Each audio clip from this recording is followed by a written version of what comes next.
Phrases करते हैं, कुछ फ्रेजेस मैंने आपके लिए लिखे हैं जिसमें सबसे पहला फ्रेज लिखा हुआ है कॉल ऑफ। कॉल ऑफ का मतलब होता है मनसूख कर देना, मुलतवी कर देना। Today is a meeting but I want a call of the mid of something, किसी चीज से छुटकारा पाना, किसी चीज से निजात पाना। I want to get rid of my bad habits, पाना, fuel up.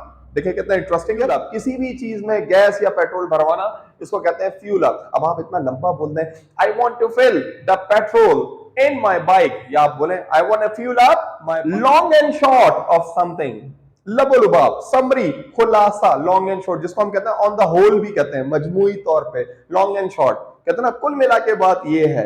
Okay, the long and short of the story is this, to get extremely happy, बहुत ज्यादा खुश हो जाना।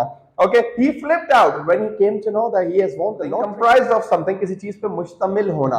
मैं कहता हूं this book is comprised of 10 chapters. Speed up, देखिए आप